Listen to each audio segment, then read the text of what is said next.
Tech and Tips pernah bilang jangan beli NVMe. Siapa elu ngatur-ngatur?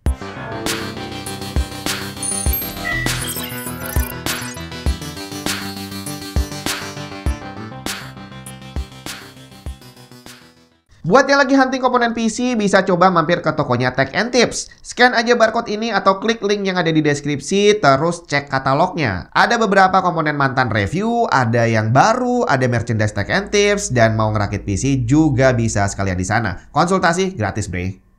Yah, pernah ada masanya orang bilang ke saya, jangan beli Pentium 4 bre, beli Core 2 Duo aja katanya. Itu zaman dulu. Tapi zaman sekarang, Core i9 aja udah hampir ditinggalin bre. Terus apa hubungannya dengan jangan beli NVMe? Ya kurang lebih seperti itu. Pernah ada waktunya bahwa teknologi NVMe walaupun saat itu dibilang teknologi baru, tapi masih belum worth it untuk dibeli. Ada beberapa alasan. Yang pertama adalah harga. Bahwa saat itu NVMe harganya mahal banget. Untuk bisa mendapatkan kapasitas yang sama, harga NVMe dibandingin yang SATA itu selisihnya lumayan jauh.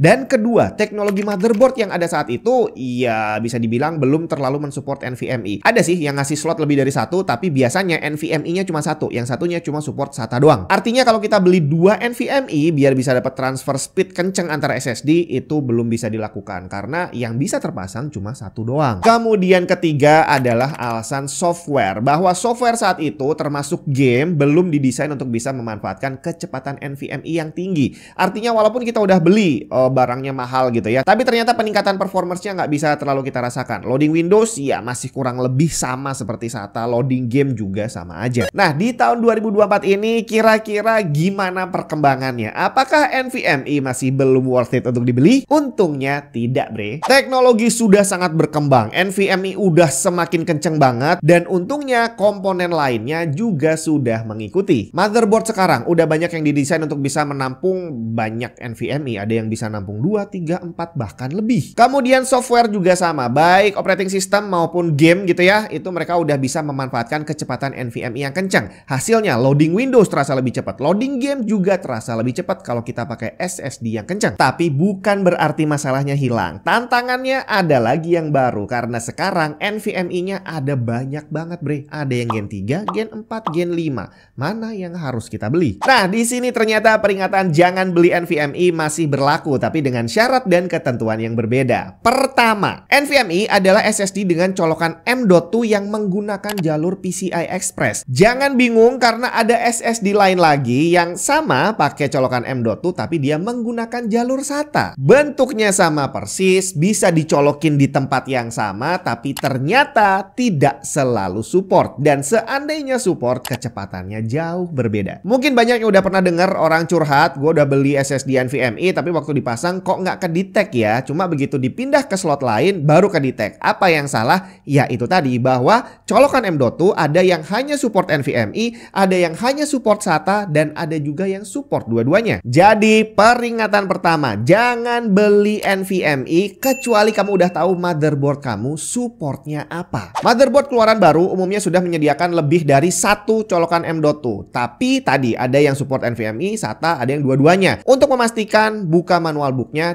cek spesifikasinya sebelum kamu membeli NVMe ataupun SATA. Berikutnya, teknologi PCI Express sekarang udah sampai ke Gen 5. Sebelumnya Gen 4, terus Gen 3. Nah, NVMe itu memanfaatkan jalur PCI Express Gen 3, 4, 5 ini. Tapi untuk mempermudah, saya akan nyebutnya NVMe Gen 3, 4, 5. Tapi kita sama-sama tahu bahwa itu bukan generasi NVMe-nya, melainkan generasi PCI Express-nya. Nah, sekarang ini NVMe udah masuk Gen 5. Kecepatannya udah banyak yang bisa tembus 12.000 MB per second. Itu 12 GB per second aktual untuk transfer data. Jadi kalau kita transfer 100 GB data itu bisa diselesaikan dalam waktu kurang dari 10 detik. Sedangkan Gen 4 itu maksimum speednya ada di kisaran 7.000-an MB per second. Sedangkan Gen 3 itu umumnya nggak sampai 4.000. Dan ini peringatan berikutnya. Jangan beli NVMe yang kecepatannya lebih tinggi dari yang sanggup disupport sama motherboardnya. Jadi kalau kamu beli NVMe Gen 5, pastikan motherboardnya support Gen 5 juga. Kalau beli Gen 4 ya pastikan motherboardnya juga support Gen 4. Soalnya kalau nggak bakal sia-sia bre. Lu beli Gen 5 mahal-mahal, speednya bisa 12 GB, tapi ternyata motherboardnya cuma sanggup 7 GB. Akhirnya terbuang sia-sia 5 GB, duitnya udah keluar banyak, tapi speednya nggak bisa maksimal. Hari gini jangan sampai ketahuan kalau Windows kamu bajakan. Malu bre. Paling aman sih beli original aja. Di cdkisales.com kamu bisa beli Windows original dan dapetin diskon tambahan dengan menggunakan kode voucher TNT saat pembelian. Pembayaran bisa dilakukan menggunakan GoPay maupun OVO. Setelah pembayaran selesai, kamu akan dapat serial number yang bisa langsung digunakan untuk mengaktifasi Windows kamu. cdkisales.com juga menyediakan game dan software original lain seperti Microsoft Office. Selengkapnya cek link di bawah.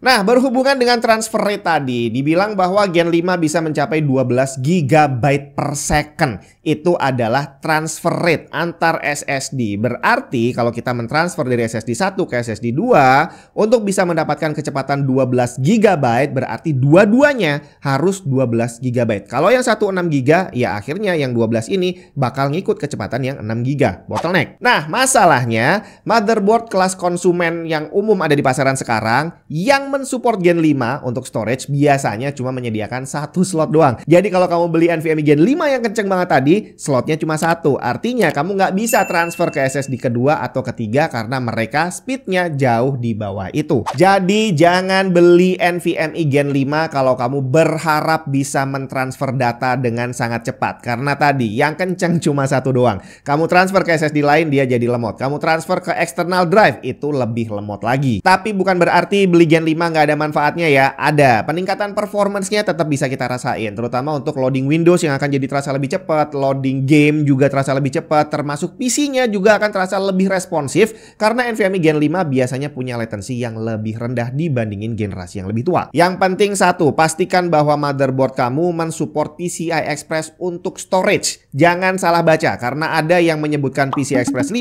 tapi ternyata hanya untuk grafis. Selanjutnya jangan beli NVMe kalau kamu belum paham tentang panas yang dihasilkan, terutama Gen 4 dan Gen 5. Kalau kita pakai NVMe Gen 3 tanpa heatsink, tanpa pendingin pun masih aman, dan biasanya kita beli SSD-nya juga nggak ada coolingnya.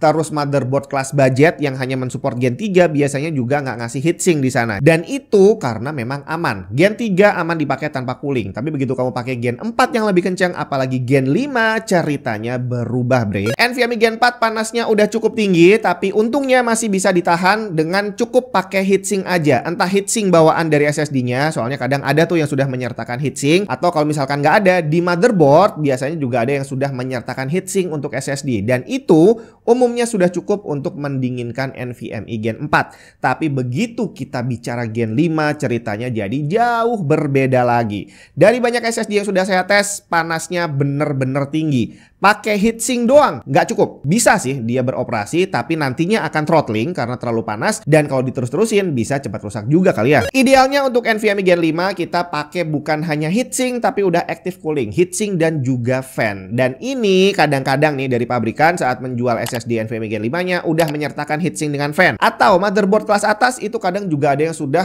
ngasih cooling aktif untuk SSD Gen 5. Biasanya memang untuk motherboard yang sudah support PCI Express Gen 5 untuk storage. Tapi seandainya yang ada, baik dari SSD-nya maupun dari motherboardnya, mau nggak mau kamu perlu invest untuk beli heatsink dan fan terpisah untuk SSD kamu. Karena beneran panasnya luar biasa tinggi. Dan udah sih itu aja kayaknya peringatan jangan beli NVMe di tahun 2024. Ada banyak hal yang perlu kamu perhatikan dan semoga bermanfaat. Kita ketemu lagi di video yang lain.